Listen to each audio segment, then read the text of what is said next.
السلام عليكم ورحمة الله تعالى وبركاته. الزول في الله وتحية كبيرة ليكم الأحباب، وإن شاء الله راكم بخير. ورانا مشنشفين مع الجزائر ونتبعوا الأحداث. راني من الصباح الليل خارج من الخدمة يا جماعة، من الصباح فيديو في الليل فيديو، غير لأننا يعني في حالة غير لأننا قلبنا متعلق بالجزائر ونتبعوا الأحداث، والناس طايحين علينا والذباب الإلكتروني ويا كذا ويا كذا. ربي يهديكم يا خوتي، أنا مواطن بسيط. المهم الأحداث تقول لك باللي القادة تاع الجيش راهم يجتمعوا، لي جينيرو اجتمعوا دوك راح يخرجوا بقرار، وناس فرحانه. بالك هذاك القرار ان شاء الله يا ربي راح يعزلوا به السعيد وبوتفليقه، وانا تمنيت انه القرار يجي في يد الشعب نهار الجمعه، يسحتوه بالرخص والسبان ويقولوا الناس العالم شوفوا الشعب بداها سلميه من الفندو لاخر مرحله وسحتوا، ونفرحوا وننتصروا لكل المدونين اللي دخلوا الحبس يا جماعه في العهده الرابعه والثالثه. يا جماعه المدونين اللي كانوا يكتبوا ضد بوتفليقه ويدخلوهم الحبس، المدونين يا جماعه اللي كانوا يشنشفوهم في ديارهم ويهزوهم وكنا نكتبوا عليهم، دخلوا لهم بوليس داوهم الحبس، هم عملوهم الصحفيين الاعلاميين النشطاء السياسيين، الصفحات اللي كانوا يقفلوهم ويهدوا فيهم وكنا نساندوا فيهم. يا جماعه الشعب كل كان مسيره تاع قداه نسنا يا جماعه واحنا ضدهم. اليوم يجي القايد صالح ما نعرف كيفاه يدير لكم حلاوش بلاوش ويخرج هو البطل. هذا القايد صالح قداه نسنا هو متكسل كلي ما شاف والو. اموال الدوله تنهب، البترول يروح لفرنسا، الجنرال توفيق كان يقتل في الناس ويختطف، وهو كلي ما شاف والو. في الدقيقه الاخرى خرج يركب على الحراك وخرج هو البطل، ودرك يدير اجتماع ويعلن ان شاء الله يعلن. بصح انا يا خويا نبقى نستعرف به سارق. روحوا شوفوا عنابه وشوفوا الممتلكات تاعو وتاع اولاده وعنابه كل راهم يشهدوا. وانا راجل انا ما ندورش، مش خاطر هو الجيش اليوم يقول لك الدنيا مع الواقف عنده سلاح والجيش ثم الناس كله لا تتخاف منه. انا يا خويا ما نخافش منك، وحتى اذا القرار تاعك مليح راح تعزله، بصح هو قرار جابوا الشعب وانت ركبت على الموجه. وان شاء الله الشعب الجزائري يكون واعي، والناس تقول لك لا احنا مع الجيش، احنا كل مع الجيش مش غير انت.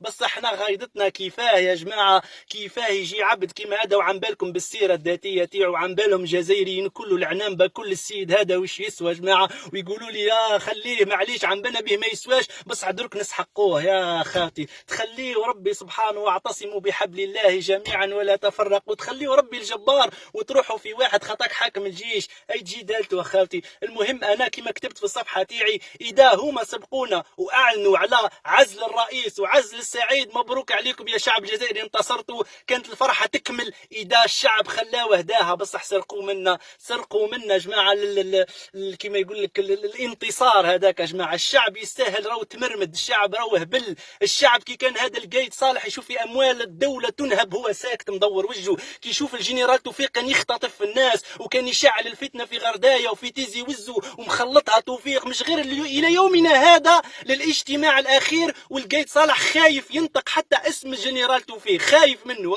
رو ريترات وخايف يهدر يا جماعه، لانه كان يندور وجهه ما عمبالوش، والاموال تتسرق والاموال تنهب، ولاده ياكلوا وهو ياكل. واليوم يقول لك حاب يرجعوه بطل من الابطال هو اللي جاب لنا النصر. لا يا خاوتي، اثبتوا على حاجه خاوتي، مهما كان القرار احنا نرحبوا به يا سيدي. المهم يطير السعيد، بصح خساره تمنيت تجي من الشعب، ولولا الشعب ما خرج 22 والله ما كانت تكون. والناس الله غالب ما تلومش الذباب الالكتروني وما ويحيى الشعب ويحيى الجيش. احنا جامي كنا ضد الجيش، بالعكس احنا شاهدنا الجيش وساعدنا امام ساندنا امام الناس اللي خرجوا من الجيش المشطوبين والمعطوبين اللي واحد ما ساندهم.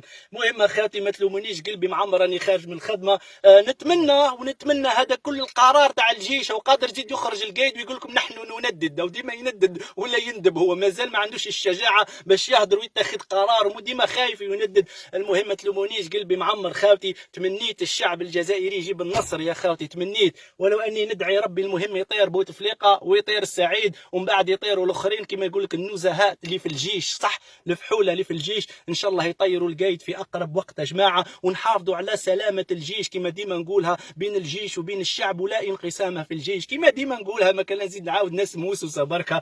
تهلاو في رواحكم خاوتي، ربي يحفظكم، والسلام عليكم.